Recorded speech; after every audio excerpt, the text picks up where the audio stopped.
It's a jiggly handle. Jiggly poof, jiggly, jiggly poof. Jiggly, jiggly poof. All right, take 3. Trying to cough in the mic.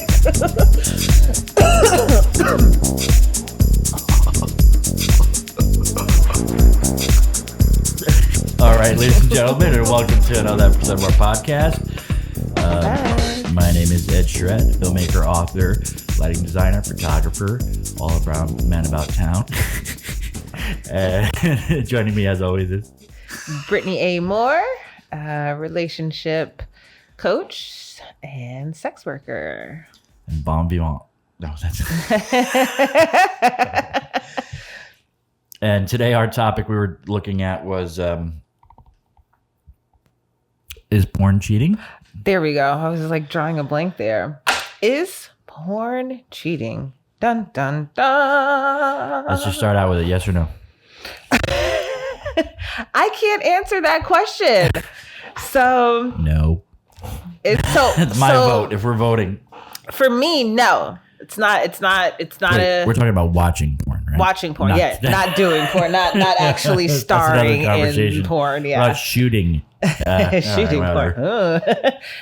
Maybe. So That's where transparency comes in again. That's what yes. Transparency. That's going to be a big one. Is porn cheating? I don't think so. But I cannot determine what's cheating for your relationships. Only you can. Oh, okay. Oh, okay. What was your first thought when I said that? No, I mean, I was gonna, well, you said no, porn's not cheating. I was gonna say, all right, I mean, same thing. Catch you next time, guys. Great episode.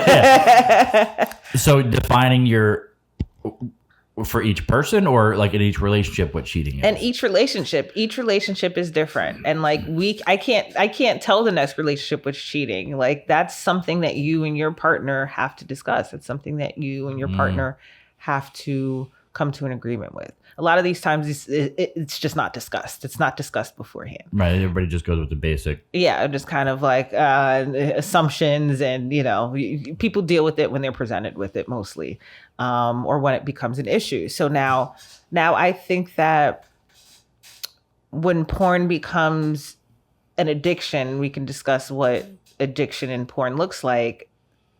I think that can take away a lot from the relationship, is when you're now revolving around porn. So the addiction comes in with porn is when it is taking away from your everyday life, when it is when you are doing that more than other things, when it's becoming your primary focus, right? Mm-hmm. And not because Sorry, I didn't mean to distract you. And maybe you're okay. So like maybe you're watching a lot of porn now just because of whatever the case is. Maybe your wife just had a baby and sex isn't an option right now, right? Still, the addiction part would mean like you're not getting up and changing the baby because you're watching porn, right? Or you're gonna be late for work. Yeah, you're going to be late for work because you're watching porn, right? Or you're neglecting your relationship and not putting in the effort because porn is easier, right? It becomes really more comfortable. It becomes familiar. It's a safe space. Porn isn't going to tell you no. You have lots of option and flexibility there, and you can, it's endless amounts of porn, right? So, I think that really has to be discussed with your partner. I think we should pause there.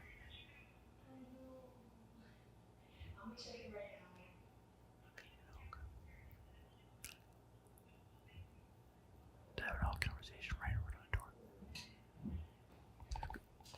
You hear my stomach move? I wouldn't be surprised. These fucking mics are great because it's picking up everything. I think we're good. I think she went up. Porn everywhere. Porn everywhere. One of the things I was going to say, because you could be neglecting a million other things. think also the idea of not training, habitualizing. No, taking your imagination out of the fantasy or masturbation end of things. Do you know what I mean? Yes. Like you're just relying so heavily on other visuals. The watching. Yeah. And I know apparently men are more visual sexual creatures stimulation wise, but like the idea of like, to be able to just fantasize and have your imagination do it all. Yeah. You know what I mean? Should still be a thing that you should work Absolutely. to keep healthy. Absolutely. So that would be like masturbating without the visuals, like masturbating in imagination. I feel like there's a terminology for it that I was taught, but I can't think of it now. But yeah, taking yourself out of that, like really like connecting with your body, basically. You're reconnecting with yourself. You're reconnecting with your imagination, with your desires too. Like really, and that's a great way to start like figuring out what your core desires are, is by like masturbating without the porn, really using your imagination, tapping into that shit that like really triggers you and gets you amped up. Is removing that part, removing the porn. Can I ask you a question? Please. Do you partake? Do you watch porn? I love watching porn. Okay. I watch porn often. And so what I want to do less of, that's something I would like to do is remove the porn. Again, like there was a point where I didn't need porn. I just needed my imagination, and that was great. And then that stopped working. And so I don't know if it stopped working or I just introduced more porn in, or actually, no, I've always watched porn. That's kind of how I started. Before the internet. Well, how old are you?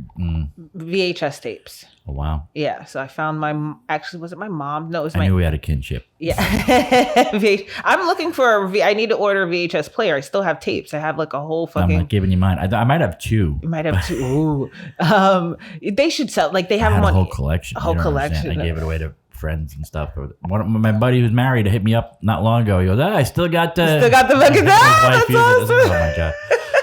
Wait, why did you give it up though? Why did you give it up? I was just in that zone of like no more porn. Like I was too over saturated. Yeah, I was trying to change my life and everything. It was actually whatever. It's a whole point changing in my life where I'd come back from a camping trip and I was on acid and I was like this whole life changing thing. When I came back, I'm like, you know what? I gotta change everything. Painted my house, I love that. Get rid of the porn. Sometimes I always regretted that. But I mean, not really, because the internet exists. I could just find it. Like I just remember a title. Right, and it'll come up, literally. Yeah. We were talking earlier about the fantasy of the story that I'd written where it's like the guy saves the streetwalker and they end up together. Yeah. In my story, she was Ebony A's for the porn star. I mean, which it wasn't, but it looked exactly like her. And you're it. That was my thing. Ebony A's. That was my thing. That was the first VHS I got, like, actually got my hands on. Oh, I was wow. just like, I was so in love with her. Oh, my God. I mean, not in love, but in love. One of my favorite, she had this huge 80s bush, Christy Canyon. Oh, yeah, Christy Canyon. Yeah. The boobs and the curves. And big freaking she natural. was into the 90s, too, wasn't she? Yeah, she's great. Oh, yeah. She did a bunch of scenes with Ron Jeremy. Not a fan of Ron Jeremy, but I never, ever saw the fucking aesthetic. Like, even him, like, his penis isn't even all that. It was just like... And as a kid back then, being like, he's getting laid. Like, that was... Yeah. So that was I think that was the biggest thing. Like, this fucking... Right. Skeevy, and you don't have to feel self-conscious because like, I don't look like that. You know what I mean? Yeah. Some of the porn stars you see where they're just like, you're like, what is this? This jacked guy. Yeah. It's unrealistic. There's something to me like I can't, and it's not a racial thing, is what everybody says. But like if the penis doesn't look like mine, I can't associate with the porn. It. You know what I mean? Oh wow, it's weird. Wow, that's interesting. I mean, it doesn't have to be small, but no, but like you know what I mean. Like if it's a white penis, it should like I can't if you can't get into it if it's if it's like black penis, it's just not. It's weird. That's really interesting. But women wise, like I don't care. I'm not I'm not you don't care about the woman, but you're associating. So it's almost like I put myself in the position of that person. Guy. I prefer it to not see their face too. The men's face. You don't want to see the men's face. It's me. It's not you. So that's funny. I need to see the men's face now. Oh my God. Sorry.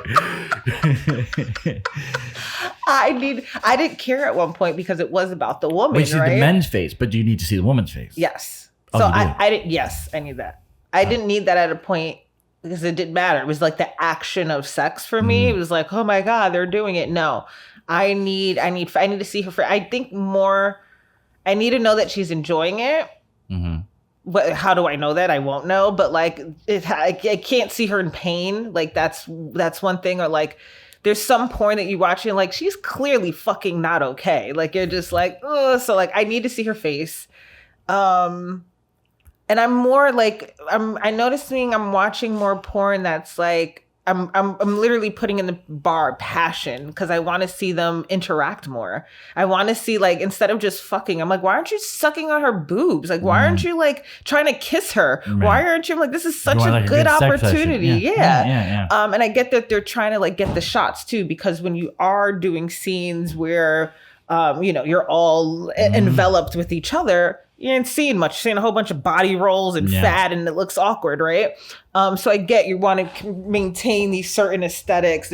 I'm literally making the gestures. I'm doing gestures. Yeah. If you could hear my cheer. Yeah. You want to get these certain shots for the scene, but I want to see. I want to see passion. I want to see the faces together. I want to see your face. I want to see them looking at each other. Sometimes like, that's the bit where it's just like two faces. Like yes, and you see that intenseness. Yeah. I'm like, and like you just see her body moving, and you don't see any other parts of her, but you know what's happening. That's fucking hot to me. So I need more of that, which wasn't always the case. Like before, it didn't matter. I need to see two people having sex. It didn't matter what was happening, and I'm like, yes. Yeah.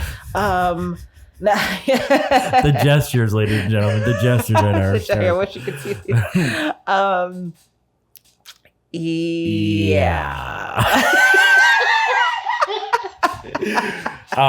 Okay, so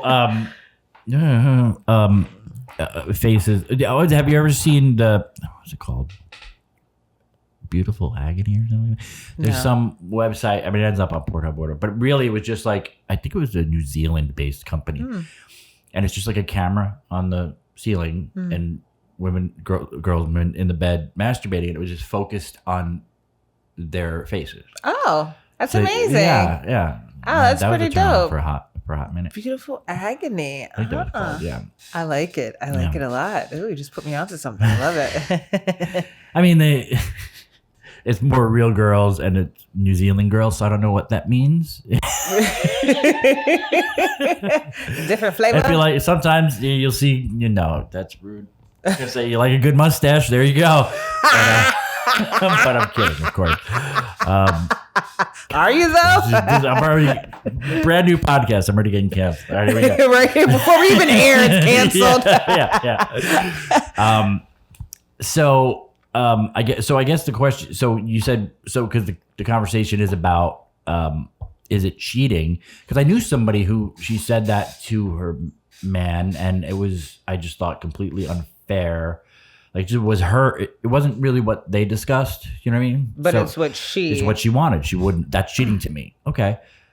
But it never. So when later on in a relationship, it was just an excuse to have a fight. You know what I mean? He cheated on me. But then in reality, she was just cheating on him. Like she was just cheating. Oh, was she really actually cheating? Right. Oh shit! Oh, so that's like, terrible. Yeah, you know what I mean? Totally different ballgame. Right. So it's like okay, but I guess in it, let's call it a healthy relationship because that wasn't, like you say, is it, and like, I guess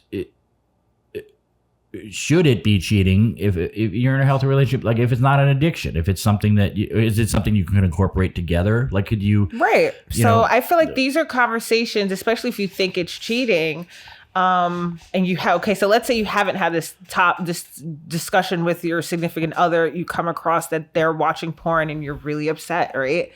And this is just like, but are you willing to, like, are you going to leave over this? Like, what are we doing here? Right. So if you're going to stay, you want some resolve, like, that could be one of them, trying to figure out how you can incorporate some of their likes in there. Maybe you can incorporate porn. Maybe porn is strictly off limits for you, but that's where I come in as a relationship coach of let's discuss why having your spouse look at porn is making you so uncomfortable. Like, where is that uncomfortableness coming from? what's really happening inside your body at the thought of you thinking of your spouse looking at other women, right? And is it realistic for them? Because we have this narrative in our heads that like we get with somebody and like they should love us and view us and only us, and they should only be attracted to us because we chose each other. And I don't know where that came from, or like I don't know. I can't comment on that, right? But I think it has a lot to do with control too, like because animalistic and like primitively we are going to be attracted to other. It doesn't stop at the person that we choose to spend the rest of our life with. It doesn't stop like our attraction to other people, and our desires and our wants and our needs don't stop at finding a forever partner. Where do they go? Like they have to go somewhere. Are we supposed to suppress those things? And is that healthy? Is it natural? And if you do suppress them, where is it going? Where do you expect it to go? And so that may be cheating, but it's for you, if you're thinking that it's cheating, are you also asking those questions before, getting into relationship with somebody? And is that person being truthful? So you may have these conversations. A lot of men will blow it off and don't want to admit to how often they're masturbating, or, who wants to talk to their partner and say, yeah, I masturbate 3 times a fucking day. And like, especially someone new you're dating, right? And that's the time when you should be discussing these things is, maybe not right away, but if you want to go into something more serious, hey, what are your habits like? Like, what does that go on? And what happens? Yeah. I had a question. Yeah, it sounded like you. I lost it. Because you're talking, saying good things. I'm like, yeah, did we ever talk about that? Man, I'm thinking about when's the last time and I'm just, sometimes it's just a stress reliever. I gotta. I think it was about, I guess so, because it's fantasy cheating. You know what I mean? Like, so I guess that's where I guess it's different, I guess, for different people. Like, are you watching porn? Are you watching those people, or are you fantasizing and projecting? Because I was saying, like, I can't watch certain things, or it's like, are you in your head, it's just you and your partner doing it, or is it you and, John Goodman, or right. Like, what's going on? One of my wife's top 3, by the way. That's good to know. It fits, right? John Goodman, Steve Buscemi, and Keanu Reeves. I'm like, of course you ended up with me. I don't know about Keanu, but we love Keanu. Nice to imagine, right? Not kidding. John Goodman. Sorry, guys. Definitely resemble John Goodman a bit. So yeah, I guess my question was, I mean, is that like a thing that, or is that a thing in the fantasy for people or for you? Like, are you just watching the people do it, or are you projecting yourself into the imaginary scenario? Like something that I would do, or it's like, a lot of the times I'm like, I'm the guy. I feel like I'm like, wow. I'm like, yeah. Or like I'm a spectator and I'm like, yeah, fuck her. Like but a lot of the I'm like a cheerleader, but mostly I'm like, take this dick. Like, I don't know why I'm the man. Like, while I'm masturbating, I'm like, yeah, you're getting all that. I don't know. Interesting. Yeah, it is a little interesting. Like, when I'm really thinking, because I've never like really thought about it. Like, who am I in that scenario? Or sometimes it's me. It depends too. So a lot of like, I realize that like if something's happening in my normal life, I tend to try to look that up online. It could be the most like silliest thing. Like, I ran into the postman. Now all of a sudden I'm like, I wonder what that would be like. And I like look that up later, or something would pop in my head and I'm just like, like I'll just look up there. I'm like, there has to be a scene like this, or I'll have an interaction with somebody and I'm like, ooh, big Indian guy, like, or little Indian guy. Like, it just, like, it just fucking, something can come up and I'm like, but who am I in those situations? Sometimes I'm the girl getting it. Sometimes, mostly I'm the guy. Mostly I'm giving it in the porn. I'm like, yeah, you take that. Like, wow. I don't know. Nah, I mean, that's fine. That is something to. You said you have a therapist, right? I do. As I say, listening. See with her tomorrow. I don't know. Is that a control thing? Maybe. Maybe. Not to like dissect your. No, I like the dissection. It could be a control thing. It could be how I view women. Or how I view All right, take it easy. Jesus. Yeah, like scratching my crotch while I'm doing this. I got an immediate itch in my crotch. So ladylike. How you view women? My view of women wasn't always I had a very male lens about women and like not a positive one growing up. Like I took like almost misogynistic. Yes, yeah. about women. I like it was very male centered how I view, and I got that from men. I hung out with a lot of men, and I took their thoughts and I kind of made it my own. And I grew up, and I'm like, that's fucking awful. Like, even like dating, I would have open relationships with men, and the way we would discuss women, like, yeah, they're just pigs. We're using them. Oh wow. Yeah, that's fucking sick, you know? Like, I look back, I was young. This is like a relationship where I was 18 dating a 30-year-old. So I was very impressionable about what, you know, my partner would say. He was also on drugs. It was a whole lot. One of my exes who was murdered out here in Yonkers, actually, not a few years ago. And so, yeah, I took a lot of that like nastiness that I was taught and like brought it into how I viewed women, and so it still comes up when I'm viewing, you know, sexual things online. And yeah, changing my narrative in my head has really, like, even what I've look up online is totally different. Like I liked abusive women. There was one porn that I loved to watch that had like, they were using cattle prods on the women. The women seemed to love it.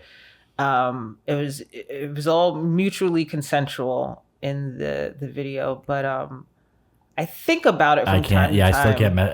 I can't even. Right? Yeah, I can't answer with it. But everybody, I guess, each their own. You know. It was. I don't know why, but now I can't fathom watching that, and I think it's because now I've shifted my view of just women in general, and it's also how I viewed myself. So a lot of that was like internal fucking shit that like. Not worth it. We just fucking use all the holes type nonsense mentality. I mean, isn't that kind of what all the? I mean, is that what porn is in general? Like, because it is a self thing, right? Like whatever your fantasy is, whatever it is, it's all about, you know, working out your thing. Maybe not. Maybe I'm just projecting again. You know, like I don't know. It can be. Yeah. Can be. I guess I could go more into that, but I don't really want to. I don't. So I'm not sure what, you know. But like, if you, I mean, you. I mean, then again, I was about to say, I guess all sex is really just working on your inner self, and I don't think that's true. But I guess I'm thinking of it in terms of, because I come from a place of trauma, so it took me a while to work through whatever I had, and so when you see, like, seeing abusive things like that, like I could never get into it. But, you know, different partners at different times, they'd be into those kind of things. They want to do it. I'm like, I can't good luck. do it. I can't. Yeah. You know what I mean? My husband's the same way. We were talking about something. He goes, why would anyone want to be degraded during sex? And I kind of whipped my head around. And I was like, oh, I do, you know? Yeah. But at the same time, if I could never see him degrading me, and I wouldn't even want it. Yeah. So like, there's certain things that I want from certain people, and it won't be my husband. We could, like, it just turned into a comical farce for, you know, if you ask me to do something, then I'm like, okay. Yeah. It's just like a very half-hearted, really? That's a slap? Yeah. It's like, you're like, I'll do it if you want. Not your thing. But yeah, it really, some people are really into it. And I don't know where that came from, like where, you know, why, because I didn't necessarily, well, I do. That's a lie. I do like to be abused to a certain extent. Not to that extent. I'm not judging you. Even I made that face. I'm not judging you because I was like, but I'm not. I wouldn't care if you were. It's okay. I'm used to being judged. That's all right. I didn't mean it like that. But you still like it a little. Like, there's a degree. I mean, for everybody, I guess there's a degree of how, you know. It definitely levels to it. drinking and drugs played a huge part into how much I wanted to be abused too. So there was a level of tolerance there that was pretty immense. So now that it's almost like, hell no, I'm like, you hurt me. Like, don't do that. So where were we at? Well, and then you had mentioned the idea of like, I mean, cheating in general is something between the in the relationship. Define your boundaries. Define those boundaries. Define what you like. Define what you don't like. Define and like really talk that shit out and like put realistic expectations. You've been with, you're just meeting this person. This person has masturbated their whole life. They met you and you're expecting them to just stop. Like, let's think about that and let's think about what that's going to entail. Like, what does that mean for your partner? And also being honest with yourself as someone who, if a partner is being hurt by you watching porn, don't feed them a lie and tell them I'll never watch it again. Don't use words like never, because you don't know that you'll never watch it again. Do you want to never watch it again? Right. And like, what does that mean? And also having those discussions with your partner. Now, if I do watch porn, what does that mean for you? What do you think is going to happen? Or how do you, really, really opening those doors and having honest, realistic conversations about how porn is affecting your relationship or not. Right. Or are you, is that something that you have, what am I trying to think? Like when I was severely jealous, like I went through this with my daughter's father. I found his magazines under his bed. What year is this? Like 2003 or 4 in his videos. And I made him throw everything away. Everything. I was just like, big bags of stuff. He broke up with you then, right? No, he stayed. He probably fucking hated me. Like, this guy, I'm sure he thinks about it now. Like my collection, was great. Made him throw all that shit away. I felt like it was a huge insecurity part. I didn't want him looking at anybody else. Like it was just, it hurt. It was, watch it with me. Well, I watch porn. Why can't we watch it together? Well, because it's important for your partner to have things for themselves. I don't need to know every fantasy. I don't need to know every desire. I don't need to be a part of everything. Like it's important that, I know that now, that it's important that you are in tune with your body and that you touch your own body, and it helps with prostate cancer. You should definitely be fucking masturbating. You should be ejaculating. Please ejaculate, right? Like, trying to dictate how it's done is a little bizarre to me. Now I realize how bizarre that is. Like back then I was just like, you do as I say, Yeah. I don't like it, so that's it. And you should love me and only me, and I'm beautiful, and that's it. And like, that's fucking ridiculous. Yeah. Or at least I think so. And I don't want to shame people though who do feel this way. Your feelings are absolutely valid. If you don't like porn, you don't like porn. You don't want your spouse watching porn. We get that. You can't necessarily control them. So we have to work on like what's happening with, how you feel about porn and why you would need to know what they're doing in their private time away from you. One of the things you mentioned too, which it made me think back, like you had said, what they've been doing their whole lives, and just because they met you, does that mean they're going to stop doing that? Like, it reminded me of like after I just got married, the first girl, it was like I was working some job, the first woman that I actually found attractive, like you know what I mean? Because I realizing my whole life as a guy, as a man, you're programmed to just it's just in the DNA, I guess, but where you're just like, you're having sex with every woman. Like, every day that's your thing. You're just seeing attractive, nice boobs, it's just everywhere. You know what I mean? Yeah. And then you find your love, and we were together, and I wasn't looking around, and then we got married. It was like just like the week after, or the next time it happened, it was like a month or whatever. And then all of a sudden it's like, oh, she's like, oh, wait, I'm married. Oh, wait. And then like having that conflict of like, wait a minute, what? So can I not look at another woman again? It really, like, something I hadn't counted on the entire time. And I felt like a bad person now, or am I a bad husband? All the shame starts coming in, right? Exactly. You're like, you're like, fuck. Because your feelings are happening. These feelings are happening inside of you. And go, but I love my wife. Mm-hmm. I love my wife, and I want to have sex with her, but why do I have attraction over here? Yeah. Right. But I feel like that's a lot of the societal shit that we're fed, that we are not supposed to be attracted to anybody else, and we get married and everything stops. And so then now you're feeling shameful about your feelings, about these natural natural fucking feelings that we're like, that have been around forever. If we were born with them, why would they be suppressed now that we met somebody? Yeah. Like, you know, and why should we have to suppress them? Why are we told that those feelings are going to go away? That's just, it's scientifically not true. Yeah. Scientifically untrue. You don't meet someone and it ends. Go to the sex museum. Well, they don't have it anymore, but the Museum of Sex in New York had this animal exhibit, and it was the most fascinating. It's like 5 floors of shit, but the animals in it was my favorite. Fascinating, because animals, like, they have these videos. First off, did you know that they show pandas porn? No. Me either, until I went to this fucking thing, right?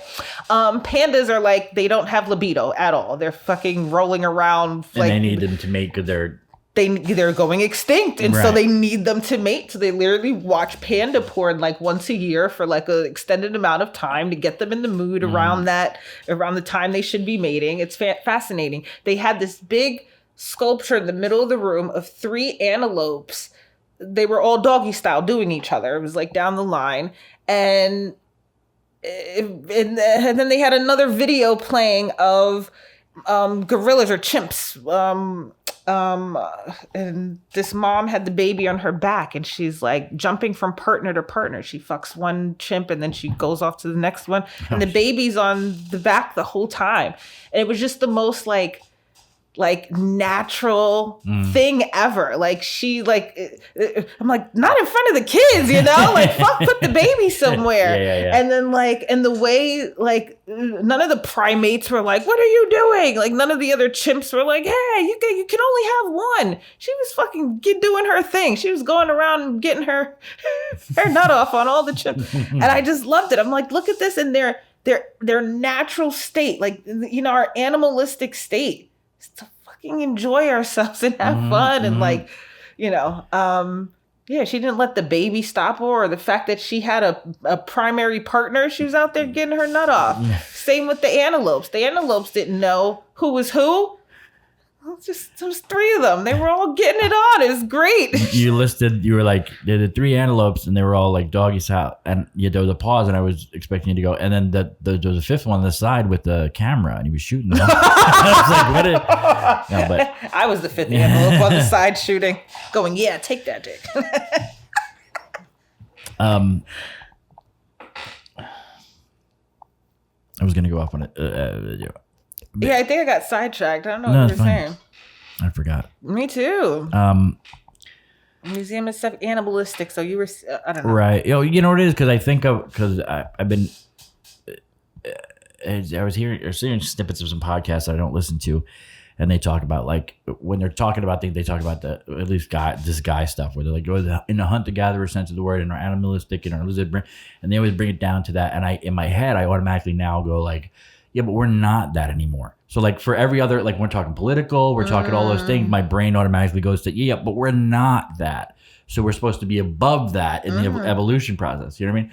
So it had nothing to do with what you're saying. Yes, you know, sex, you know. But in my head, I got distracted with that thought, thinking of the podcast and the arguments I've had that you've had with people. Yeah. So I think that's interesting because, like, do you agree when we're talking about sex that like we've evolved beyond that animalisticness of, you know? Well, I don't know that we've evolved. Not that we've evolved, but like, I mean, there are different, it's just a different ball game now. Like there are different, were chimps able to have conversations? You know what I mean? Was there a sapiosexual in that category? You know what I mean? Was there, you know, right. Did they have a camera to shoot porn? You know what I mean? There's just more complications and more things going on. None of them wrote fiction that had, you know, erotica, you know? So there are different aspects to it. I'm not judging or anything like that. It's just literally I was thinking of, like, just because I hear that, I heard people I knew early on have that same. It was somebody was I guess this ex-girlfriend of his was judging him because his girlfriend was like 10 years younger than him. Like he was like 30, she was like 20, whatever it was. And he was like, well, that's our primate thing is to go for the younger, hotter thing. And I was like, it seems like an excuse, you know what I mean? Like, but yeah. Wait, what scientific? Like, yeah, what? Yeah, exactly. It was just but it got me on the thing, like, because I would listen to Joe Rogan for a while, and after a while, I realized it was making me dumber. But like, I liked some conversations. I was like, oh, that's really good. Yeah, some of them were intriguing, and then after a while, certain like, conversations, I realized, oh, he really does have brain damage. But, like something's off. Yeah. But a lot of his, like, he would talk about, that animalistic, that kind of thing. And so it takes me out of it, but it wasn't to say what you were saying was wrong. Because you're just talking about, what I'm saying may not be right. I mean, no, you may you're not right. agree, You're right. though. Especially like sexually, like where do you? Because in my head, I had that in that split second what you're talking about, like having to just drawing the line for myself. Well, yeah, but like sex is. I mean, it's the most animalistic, that's natural thing ever. Right. Like, granted, we have evolved where we're not going around raping people and like fucking having birth in the middle of the street now, right? Right. So like.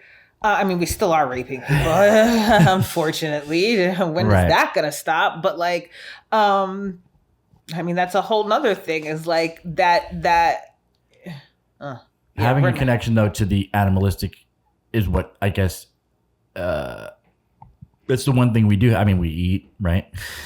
Eating and sleeping now we eat with sex. forks, and now we eat in beds. Now we have sex with condom. It's evolved to a certain extent, right? Right, but still, and maybe the best sex you have is when it is as animalistic. When it is at your most fucking. Right. There's literally a game that I play with clients called the Animal Game, and it's like we get on all four and we're just like making animal noises and getting like tapping into that animalistic shit, getting back to our truest form to get to like reach those core desires. You can feel more comfortable in your body.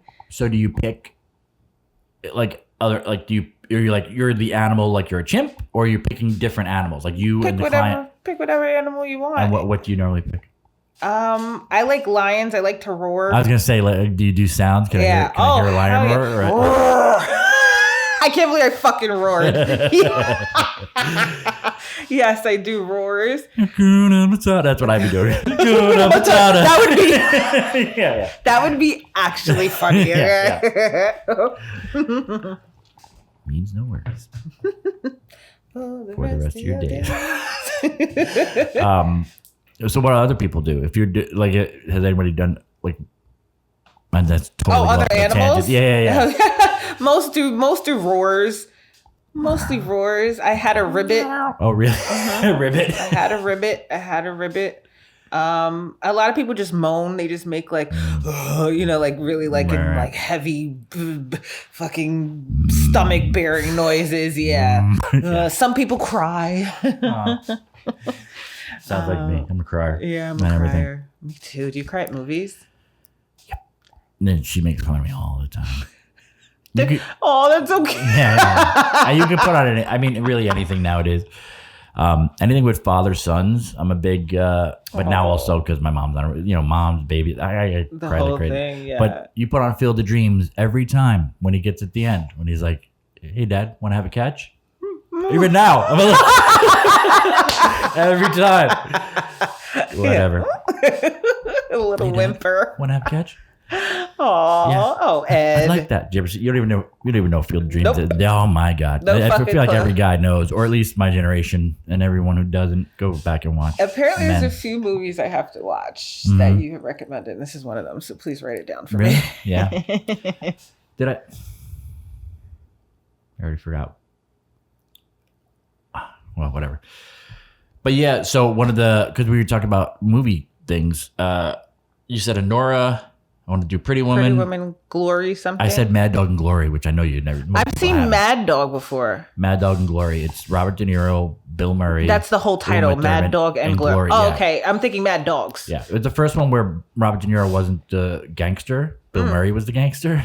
That's interesting. Weird. Yeah. And Bill Murray was a gangster who also did stand-up comedy. It's a very interesting movie. Uma Thurman pre-Pulp Fiction. Ooh. So anyway, off on a tangent. Before every movie was filmed on our feet. Exactly. Quentin Tarantino. It's very interesting. And Robert De Niro plays a cop, but he's crime scene photos. He takes crime scene photos. 90s?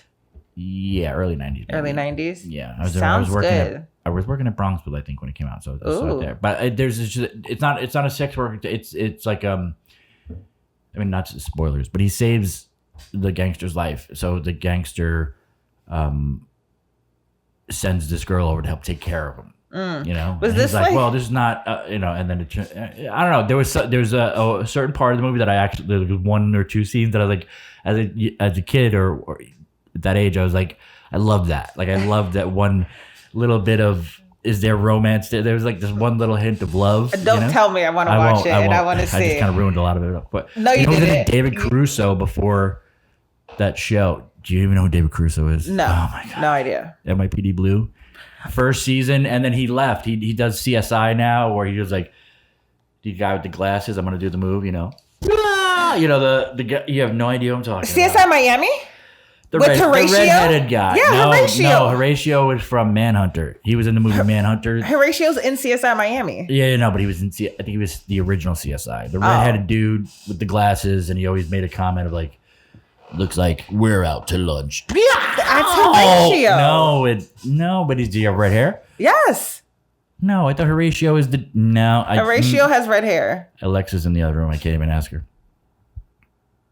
Fuck, I'm not gonna Google it. Anyway, we really went off on a. Yeah, we're talking about it. Is We're gonna David Caruso cheating? No, it's not. Is watching Horatio.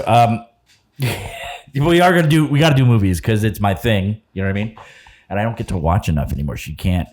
I mean, in fairness, she has a brain injury, whatever. So she likes shorter things. She can't pay attention for a long time. Yeah. And also, sometimes the movies I choose are terrible. So they're not her cup of tea or whatever. But anyway. And that's funny because I don't like I don't like episodes. I hate there's too many series. So I hate picking when I want movies. Just give me a fucking good movie, a good 2 hour and a half to 2. That's good for me. Yeah. And do I really watch it? It depends. When I'm with somebody, I watch it. My ADHD's out of this world. Like I'm fucking recording the movie because as soon as I'm like, oh, I missed it, and I'm like, oh, yeah, well, shit, I missed it again. Yeah. Totally I just watched 2 new ones on because she went to bed early that night. I was like, all right, and I watched George Clooney and Brad Pitt movie, Wolves. It's like they're the character from Pulp Fiction. Remember Harvey Keitel? You've seen Pulp Fiction, right? That's top Okay. 2 favorite movies. He's the wolf Forrest Gump that and Pulp comes Fiction. in and he cleans up the Yes. situation. Yeah. They're both those characters in this movie. Like that's what their job What is is. it called? Wolves. Wolves. I really enjoyed it. It was one of the directors. It was a director of Spider-Man: Homecoming and Far From Home or Far From Home. Nice. Home, Yeah. But yeah, it was I really enjoyed it. It took place in the city. It was great shots. It was a good movie. It was fun. So you know what I just realized as we're going on about these movies, might be a thing for us, is like talking about fucking movies, because I could do this for a really long time. Talking about fucking movies? That, yes. Talking about fucking movies and talking about fucking movies. Yeah, no. That's why I thought it'd be good to have reviews we could do in relation to sex relationships. Yeah, whatever. no, seriously. This is good because I I'm big on movies. It's all I fucking do is watch movies. My mother works like, this is our fam. Like, this is it. Like, movies. We stay and watch the fucking credits after to see if we know anybody in the fucking movie. Like, this might be good. Cool. Do you have any interest in being a producer? So it's crazy because I said, so I really want to work on movie sets. Like, this is where I want to go. I'm like, my next thing after this, after I need to build up, be more connected coaching. And then I am going back to school I'm doing a certification program that's affiliated with SAG-AFTRA to become an intimacy coordinator on sets. Okay. And so that's a whole nother fucking like 10 grand though that I don't have right now. So I got to wait. So I'm like, let me jump this business off. Let's start making some money. Maybe I could use you before you get your certification. I might. Nah, never mind. Sorry, continue. GFE was the script that I wrote that's like 2 people. I would totally be a producer. Put my name on a fucking movie. I'm producer Brittany Moore. Yes is the answer to your question. Do I know a thing about producing? No. But I'm in. Okay, let's do it. Anyway. But you'll get the real shit. I always wonder, like the fucking Nora movie. I'm like, they couldn't have hired a real sex worker to help produce and direct this shit. I know there was tons in the movie, right? Mm-hmm. But yeah, I just they could have someone with the realistic output and go, yeah, that probably would never fucking happen. Let's not do that. You know? I'm looking around like, do I have a copy of that script to hand you today? That'd be to get great. your input. Yeah. It's like one of the things I had in it, because I hadn't seen it in a movie before, was the girl puts the condom on, puts a condom in her mouth to put it on. I do that all the time. Yeah. I do I don't it all know the time. how. Sometimes it Good works. research from Ed, but seriously, folks. But yeah, so like It's things one of like my that. smoothest moves, by the way. Yeah. I like as I'm like, fucking caressing, I'm like opening it off to the side. Like, I love this. Yeah. So there's little things like that I put in there that were, Wait, where did you get that from, though? Where did you research? I knew, I knew a lot of guys. I knew a lot of girls. I told you, I drove. You don't know my life. But it was pretty good. It's a good story. I wrote it because the movie that I did, I'm still doing apparently now, took like 7 years to do. So I wanted the next one to be, we're going to shoot this fucking thing in 2 weeks. So it was like 2 people, 1 apartment, 1 night, kind of thing. And I gave myself a bunch of challenges. Like the guy is deaf, hearing impaired, and he can't talk. And she's an escort, and they come over, and there's like a thing happens. Whatever. Anyway, I'm going off on a tangent. But I tried to pepper it in with that kind of stuff that was real. But then I also she's just a person, and she's reacting to his problems a certain way, and I don't know how real so it'd be good to get your opinion on that. I don't want to talk about the plot because people are listening, but you know what I mean? Yeah. But it is just these 2 people one night, and it's like the first third of the movie is them, having sex or whatever, and forming a connection, even if it's just in his own mind or whatever. And the second part of the movie is like, oh, that's where something starts, like a thing happens, a plot device. And then the third part of the movie is the conclusion of all that. So it'd be good to get your opinion to see how it plays, and like, does it read well? What I mean, from somebody's experience. Just knowing that you do that that little bit of thing is a good sign. Amazing. Yeah. Amazing. I'm like, where'd you get that from? Did we? Right. I knew you looked familiar. Yeah. We're totally off on a tangent. Totally off. So the porn cheating thing. I know we talked a little bit about porn in the first episode. I feel like, especially with my whole fetish of high quality. Dude, amazing. I loved it. Yeah. You're like checking out. I went back and looked for the video. I was like, I gotta find it so I could show you. You found it. Yeah. There's like 7 minutes of like no sex. It's shots I really like. And I laughed so, like, hearing you play, like playing that back, and like, it's fucking funny. Like, if I say to you what soft focus is, no, my mic's fucking up on me. But it still sounds good. And I sound so much deeper than you, though. I think I gotta figure out. I think I need to be this closer? Also, I realize it's picking up a different sound on this side. Is it different from here than it is from here? Oh, wow. Is there something wrong with your mic? Wait. I don't know, but it sounds it's way different from here. It's compared to doing this. Your side sounds like my front. Yeah. Your front's supposed to sound like mine. Yeah. So this is where I need to be at. That's okay. Good. That's all right. So now we know. All fucky. But yeah, all right, cool. All right. I guess mine's still that over here, but then when I get here, you sound good here. You go here, you don't sound that great. I know I don't sound great, but I'm better than that other microphone I had last week. Oh yeah. Yeah. One of the things I can't do it with this, but it'd be cool is to have. I used to just record right into that, and I could record different channels, so it's easier for me to edit. So like if your voice was different, I could just match the 2 different channels. But this goes into that because I need to be able to to watch it and we can both hear it. Yeah. Wow, I'm babbling. Anyway, it's the porn. Sorry. Yeah, I think the battery might be done. Check. And the microphone? Yeah, maybe. I fixed it, but I never changed the battery, so it's still the same battery. But yeah, is porn actually cheating? Porn. One of the things I had, that's probably way too dark and too much to get into. So, because I wrote a little bit about it in a book, but as a kid, I had my own traumas, like 5-6 years old, and I witnessed a trauma, right? I witnessed something, and it was disturbing and upsetting. And then later, as I was like super into porn, but then even after porn, when I got into psychotherapy and realized, like I would start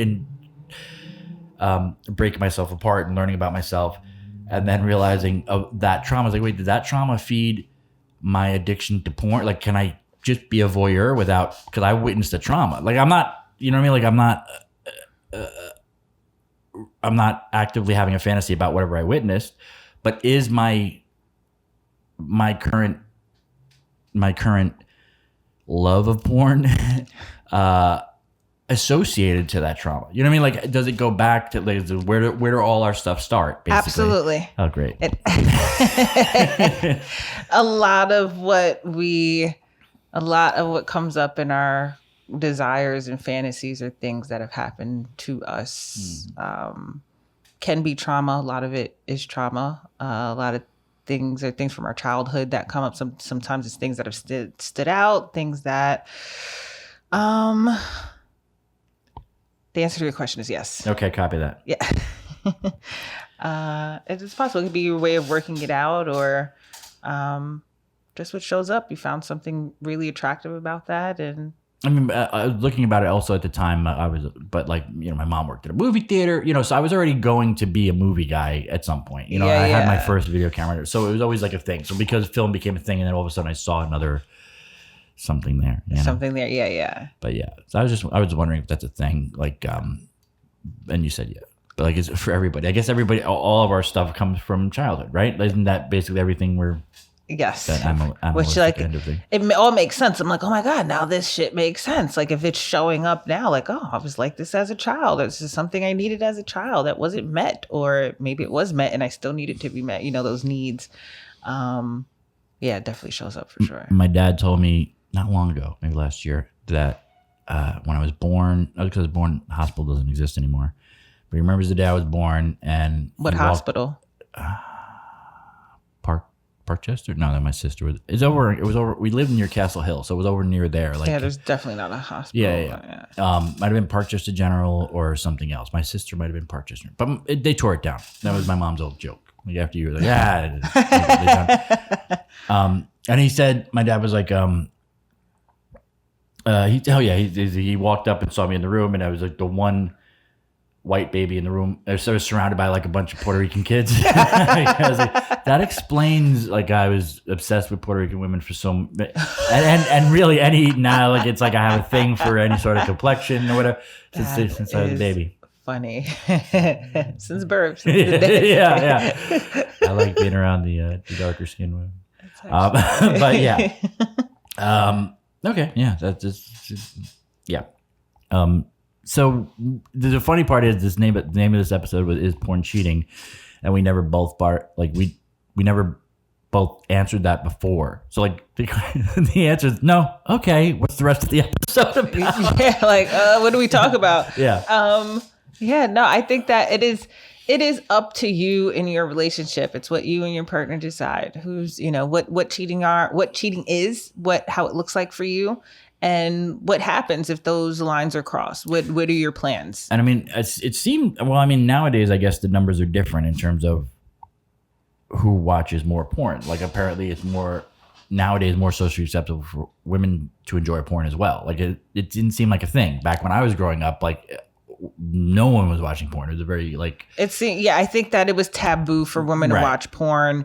It was, it was frowned upon. How could you watch these women get degraded like that? That type of mindset. And some women still have that mindset. It's absolutely, I have a friend. Yeah, just like, oh, they cannot. It's misogynistic. The whole thing is the whole sexist. thing, Yeah, right. Yeah. As opposed, which it is. Right. No, yeah. It is. It's male led. Absolutely. So she's not wrong. There are female directors, though, of porn who do great work, by the way. Absolutely. It's true. They do fantastic work. Porn. And so it's not all degrading. It's not all, the forefront of it is very misogynistic. The forefront of it is that's what, like a strip club. So I've had that debate with women before where it's like because it's so sexist and misogynistic, but like the idea of but the women have the power in that place. Yes. They're making, they're making a career, they're making money. They're just reclaiming that misogyny back. Right. They're owning whatever's happening in this. Like we realize the world is misogynistic. So how can we capitalize on it? Like the misogyny isn't going anywhere. Clearly there is a market for beautiful women. And so, now we can make our hours and not, there's other, being a fucking waitress is exploitative and I was sexually assaulted more as a waitress than I was as a sex worker.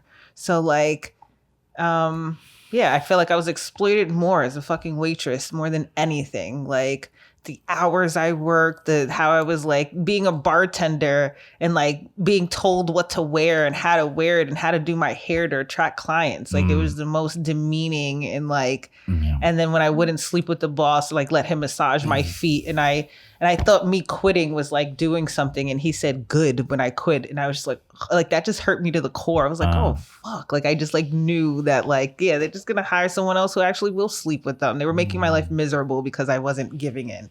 And so like, yeah, it is very misogynistic of sex work, but like we know it. Like it's, you know what you're getting yourself into. Right. There's so many other parts of the world and careers that have this fucking mindset. So. That's why I said I used to like writing in those places because it had a very real, honest, authenticity to it. Yeah. Realest shit you're going to get. It's like being in a strip club like that. Like people think it can be the seediness that you...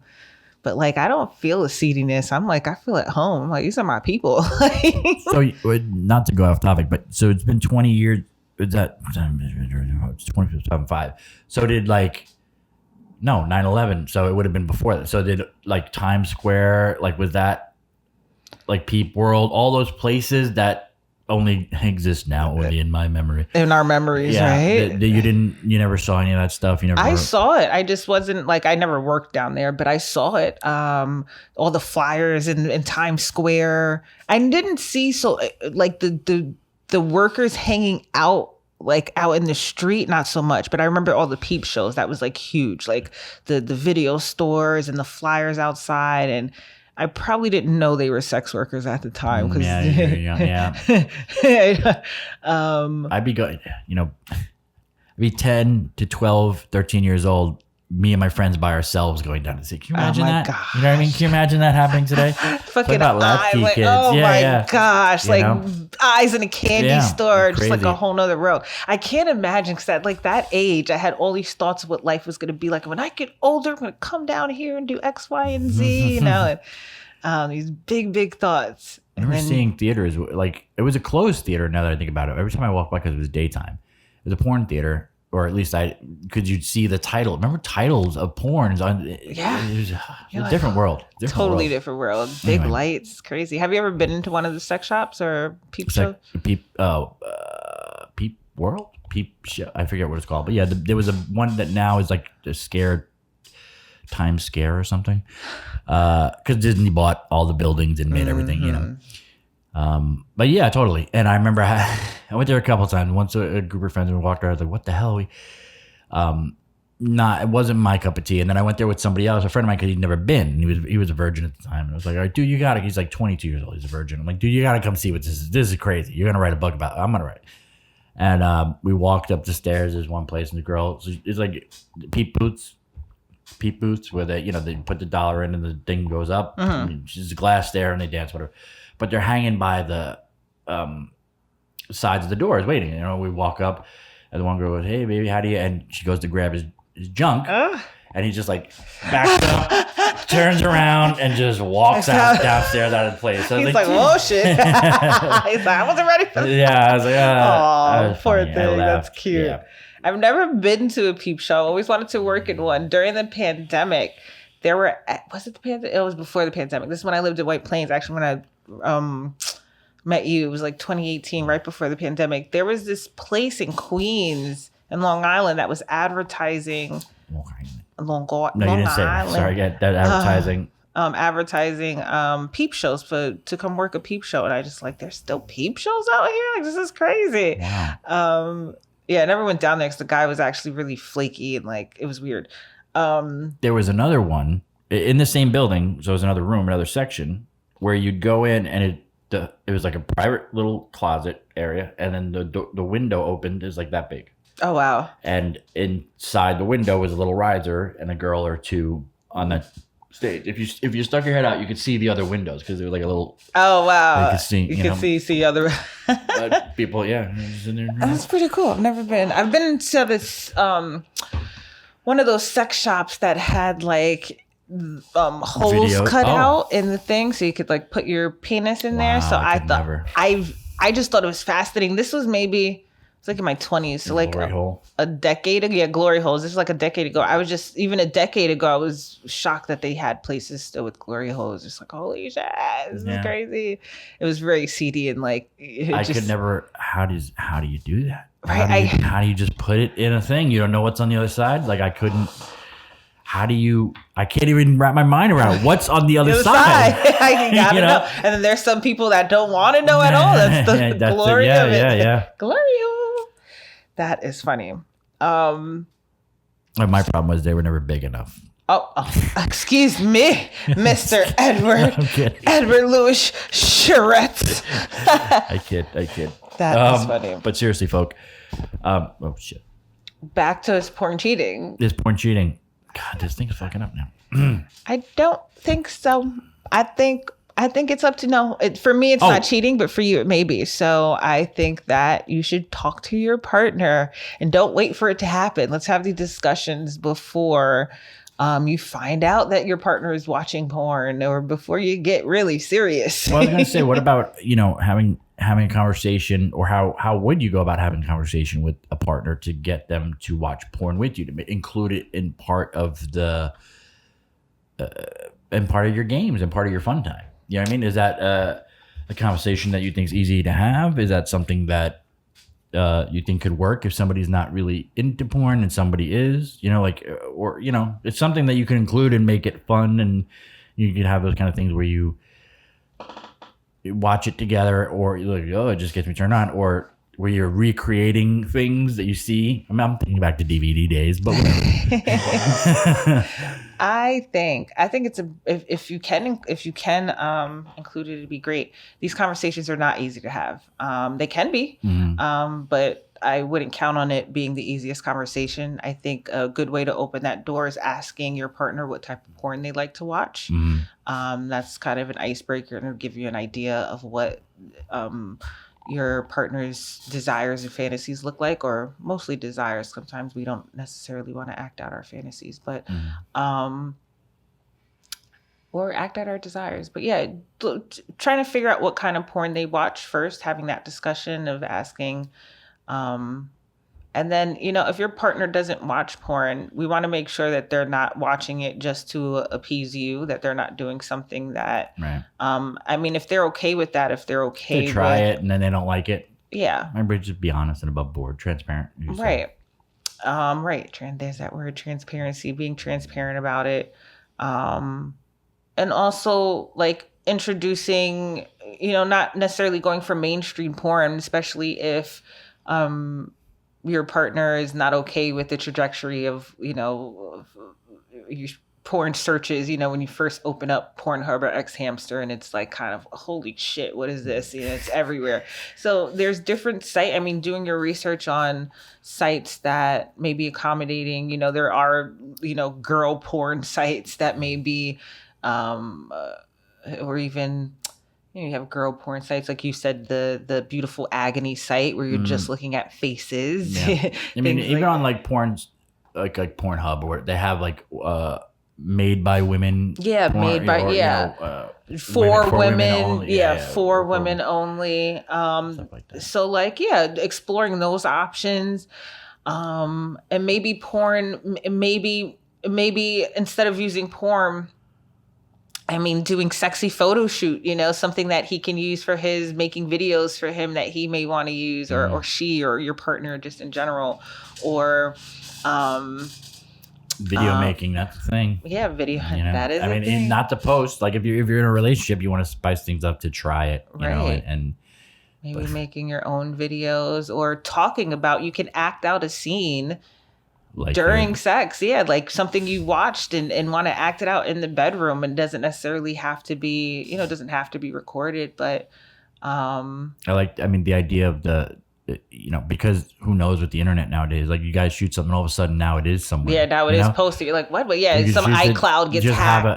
Get a camera or whatever without anything in it. Yeah. You know what I mean? Just to use it as the prop. Oh, I'm your photographer and I'm shooting. You know what I mean? That kind of thing. And it could, exploring like that. And those are for I'm trying to think of options for people who really just are not okay with watching porn at all. What can we do instead? And also, maybe your partner isn't into the type of porn you're watching. And so I think it's important not to shame your partner for whatever they're watching. It may be obscure or different or taboo. And that's okay. It doesn't make them weird or fucked up or nasty. And I think that we tend to do that as partners and as women when we learn about something that doesn't match what we are used to or match what what we do. Now it's nasty or it's weird because it doesn't align with what we have been doing in the bed or or something I've never even thought of before. So now we're shaming that other person. So I think it's important, if your partner is coming to you and wanting to have these conversations with you, that you're leaving your judgment and your shame at the door. You're coming in with compassion. You're trying to hear them and meet them where they're at. There isn't anything nasty or shameful about their fantasies and desires, but it is quite amazing that they're willing to come to you with that. And so holding that space for them and trying to navigate that. And some things may feel weird and different and like, oh, gross to you. And that's okay. That's okay to have those feelings too, but also doing your research and keeping an open mind. If you love your partner, just try to hear them and see. I don't know if there's a resolve for everything, but there are definitely pathways to figuring out how to connect. I just remembered like an incident. I mean, it was years ago, so I don't know. It was like 10 years ago. A friend of mine, she was having issues in her relationship, her marriage, and she was worried because she had found his phone or computer, whatever it was, that he was looking at porn. Like, she found what he was looking at porn. It was black girls, and she wasn't black. So she's Puerto Rican or whatever, and she was worried, like, it's a thing. So now he must be cheating with a black girl. So it became like a thing that built up in her head that it was at the time I was just like, I don't know. I remember this was probably like 15, 20 years ago. And at the time I was like, it's just porn. Like, whatever. It's what mood you're in that day, whatever. It's not a big deal. Right, you're still in a relationship. Like, what are we talking about here? So yeah, good. No. I think that we tend to get caught up in that too. Like, oh my God, why are you watching this? This has nothing to do with me. An ex of mine found his transsexual porn and I was like, oh my God, like I couldn't fucking believe that. And like, I think I had I mentioned it to him in kind of a shaming way. And he was just like, so? Like, he's like, what the fuck? Like, what? Like, almost like, why the fuck are you even going through it? Oh, he was an engineer. And so he had these like devices that he would download things on. We plug them into the TV. And so we had one for porn and one for regular movies. And this was like in a file that, but like, it was like off named, like a hidden file somewhere. And so like, I found it and I was upset. I was just like, you're hiding this from me, and he was just kind of like, who cares? Like, what the fuck, like, and I kind of like, I took a step back and I was like, well, shit, who cares? Why do I care so much? But I still was upset. I was upset for a while. And then we ultimately started watching it together once I got over my upset. What was the point of that? Oh, that it was different from me. So a lot of times we're watching porn or we're masturbating or we're thinking about things. And it doesn't necessarily mean that we want to play it out. Like, our fantasies and don't necessarily have to be, nothing has to be done with them. Right. So like, maybe we are masturbating to things that we necessarily wouldn't, do in real life. I masturbate to grannies, but I'm not going to ever have sex with a granny. Sorry, I didn't mean to laugh. No judgment. Oh my God. No judgment. I masturbate to a lot, even that cattle prod. I would never have someone use a cattle prod on me during sex, but like, I wanted to see it for a really long time. I loved watching it. It doesn't necessarily mean that it has to be, that it's something that wants to be acted out or done or even shared.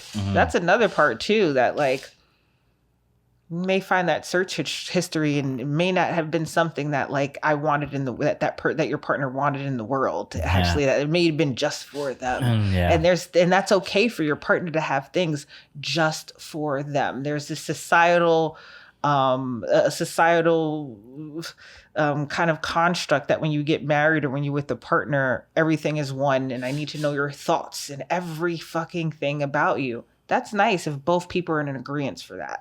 But it's not the standard. It's not the bottom line. And people are entitled to their own thoughts. They're entitled to touch their own body when they want and how they want to.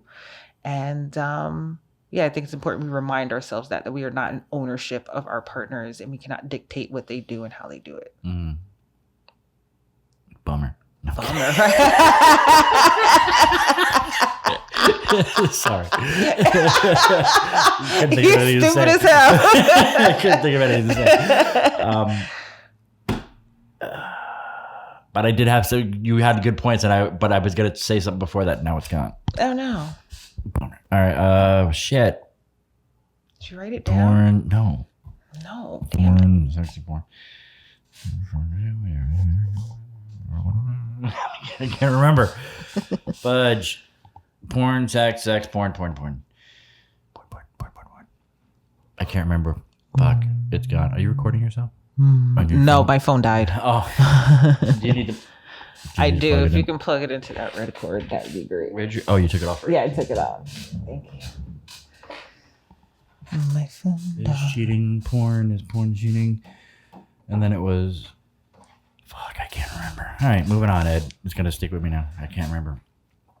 When you do remember, write it down. Because I'm sure that we'll have, even though I'm sure we'll do more episodes on this, I'm sure we'll do more in ED. Things will come up over, we'll have conversations that'll mix. We're kind of, we're a mixy podcast. Indeed. So that could be a title. Mixy relationship podcast. Oh, wow. This one's already at an hour and 14.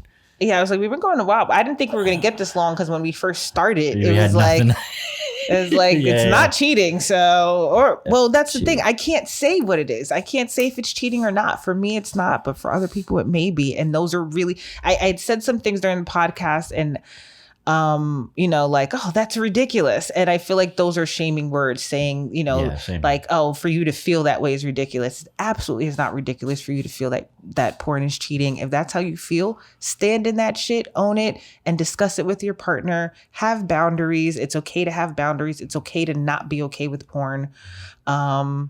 You make a relationship the way you want it to be. Don't follow anyone else's narrative. If you find porn to be cheating, make sure that it's something that you discuss with your partner. That's my advice. Amen. And on that note, I guess we're going to wrap up the episode. We're out of here. All right. Thanks, folks. Thanks for listening. Tune in next time when our guest will be Jose Feliciano. And no, I couldn't think of anything to say. All right. And scene. And comment and like. Oh, yeah. Right. Repost. Yes. Yeah, well, that's what you're supposed to say. Yes. Tell us what you like. We love you. Bye. I just like you a little bit. I get to know you better. Later. The Love Hard, Talk Dirty podcast has been a presentation of Back on Clock Productions, produced by Brittany A. Moore and Edward Charette. Theme music by the Chapman Brothers.